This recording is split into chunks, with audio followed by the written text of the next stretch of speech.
This video is sponsored by NordVPN. In any good RPG, one of the primary goals is to create your perfect build, your perfect character, with all the stats that you want maxed out as far as you can go.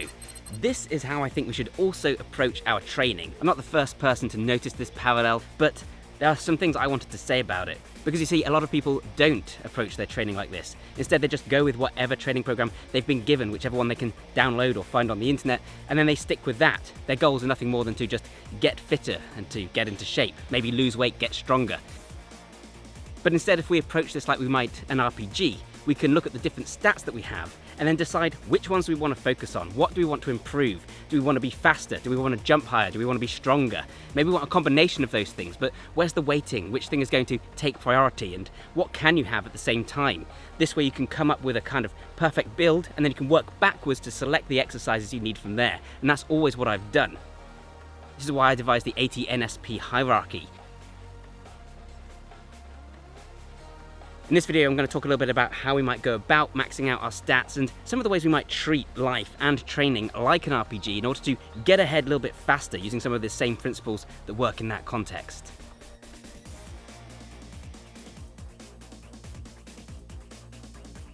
So if we're treating training like an RPG, we might use some of the same strategies that we use in an RPG in order to succeed.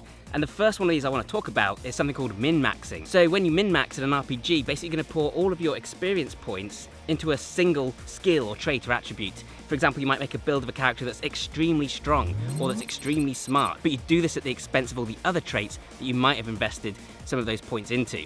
This results in a very lopsided character, and of course there are benefits to doing this because you can make the strongest character possible, or you can create a character that's able to just sneak past all of those opponents. But I think it's a mistake because ultimately there is always a chance you're going to come across a door that needs, level 100 intellect to open, or you're going to come across an opponent that needs you to be stronger. And in that scenario, you're going to regret having invested all of those experience points into a single thing. How does this apply to the real world and real training? Well, in case the connection wasn't obvious, this of course is precisely the choice you have to make when you decide whether or not you want to be a bodybuilder, a powerlifter, a ultramarathon runner, or some kind of hybrid athlete. I believe that by training across different modalities, or at least to try and gain as wide a range of different skills as possible, you literally give yourself more freedom and more options. Also important if you're playing games online is to make sure that you have good internet security, and one of the best ways you can do this is with a VPN, such as today's sponsor NordVPN. So NordVPN is a virtual private network. That means that it provides you with secrecy when you're browsing the web. It does this by allowing you to connect to the web via one of their servers. Instead of going straight to the website that you want to visit, your traffic is instead relayed via that server.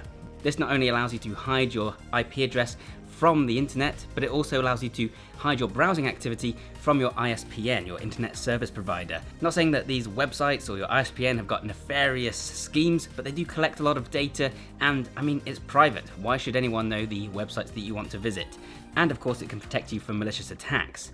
At the same time, being able to spoof your address and make it appear as though you're coming from another country means that you can access content that is region locked. That means programs and shows on things like Netflix that you otherwise wouldn't be able to view. And what's more is this won't slow down your viewing experience because NordVPN has the fastest times according to the latest speed tests versus other providers. Bioneer viewers can get access to an exclusive deal by going to nordvpn.com/thebioneer, and there's a 30-day money-back guarantee, so you're not taking any risks at all. Check that link out in the description down below, and thanks once again to NordVPN for sponsoring this video.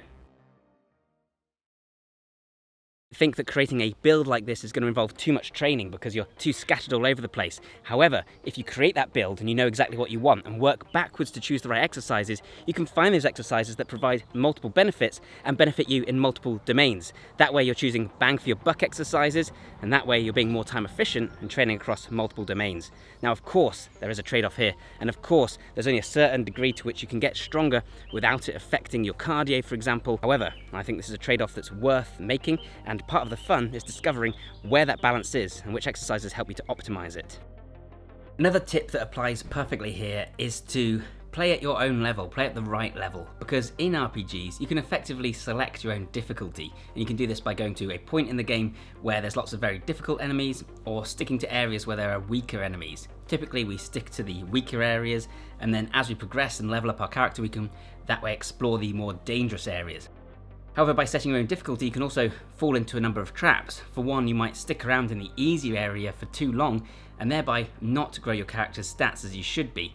On the other hand though, if you go too quickly to the more difficult areas, you're just going to be slaughtered and have your ass handed to you over and over again, not getting any experience points, lose your resources, and also possibly lose your interest in the game because it's pretty soul crushing. And hopefully you can right away see the parallels here with training, because when you're training, you also set your own difficulty. You choose how heavy to make the weights, how many exercises to do, what kind of cadence to use. You can use light weights, blast out reps, not make it that difficult, but you're not really going to gain that many experience points from a workout like that, and you won't see the gains come as quickly as they should do. You're just spinning your wheels and massaging your ego.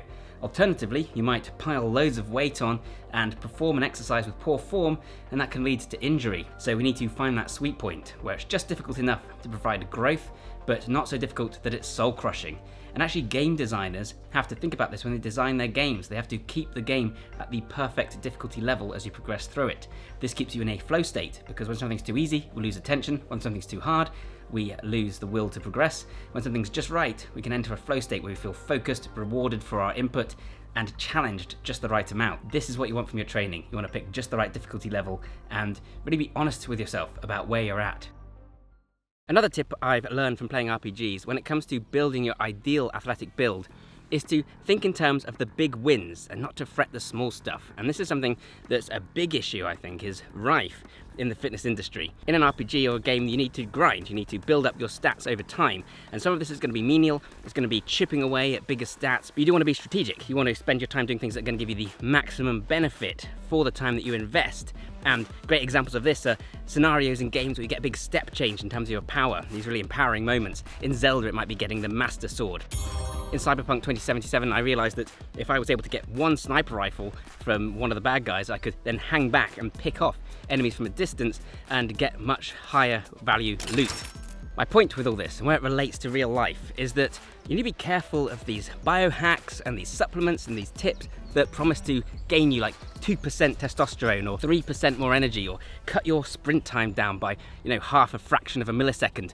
These things can be very tempting because they're hacks, they involve less work, and we think that by doing this one thing we're going to get an edge over our competition.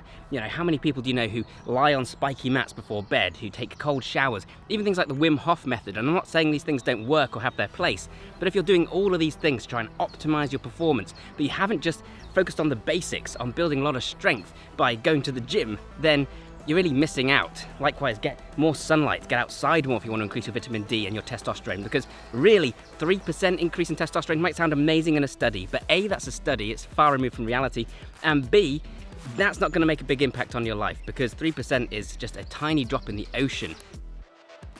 And of course there are certain exercises that are going to provide you with far more benefit than others. You might waste your time doing an exercise that isn't particularly beneficial to you when you could be doing something that's going to progress you much faster, much further. Like lately I've been doing proper planche leans, just holding for static time, and I've just seen so much more progress in my straight arm training than I did when I was just bashing out rep after rep of tuck planche dips. Another much more simple takeaway from all this is that everything can be trained. When you play an RPG, you see traits like charisma, technology, intelligence, stealth. These can be upgraded just like you can upgrade your strength or your speed. In real life, we often just focus on strength or aesthetics as this one global trait, when actually there are so many other things that we can train. Any aspect of yourself that you want to improve, pretty much, there are a few exceptions, you can improve. The body is extremely adaptable in that way. So don't just focus on strength and speed. Have a look at agility, balance, reflexes, mobility, and even things like brain power and focus. And beyond this, we can go into the far more detailed minutiae as well, because sure, you can improve brain function, but even within that, you have things like working memory, inhibitory control, all these different aspects of yourself that you can train specifically if you know how and if you do the research. And my final tip, if you want to train and live as though life were an RPG, it's a corny one, but just try and enjoy the game, because of course the whole point of any RPG is that it's a game and you're supposed to enjoy it. We actually see this in game design. Game designers have to install ways to prevent gamers from just hacking the systems. If they find one weapon that works too well, they'll only use that weapon and win the game. This is actually ruining it for themselves because they're not enjoying the game so much. And we can apply the same logic to training and to life more broadly. Sure, certain choices might get you to your destination quicker when it comes to your lifestyle goals, your training goals. However, if you hate doing it along the way, then was it really worth it? As long as you're heading in the right direction, try and enjoy yourself as much as possible. I think that's super important for training because, I mean, the great thing about an RPG, if it's done well, is that you will put in the hours and you will level up because it's inherently fun. If your training's inherently fun, you'll level up as well. Eventually, you'll be unstoppable. So I hope you found this video useful and interesting, guys. If you did, then please leave a like and share it around. That would help me out immensely. Let me know in the comments down below if you see training almost like an RPG and what traits and attributes you're specifically focusing on leveling up. I'd also like to know what your favourite computer games are. If you're interested in training a way that doesn't just focus on one thing like strength or speed, but that allows you to level up in multiple areas all at once, then you might enjoy my ebook and training program, Super Functional Training 2.0, the Protein Performance System. This training program is designed to train everything from speed to strength to mobility to brain function, all at once in a simple and easy to follow program. You get an 80+ page ebook, a program that you can print out, as well as over 2 hours of video tutorial. And there's a big discount on that right now. Right now it's available for just $19.99, which is to celebrate the fact that the channel just crossed 600,000 subscribers. Thank you so much, guys, for making that possible.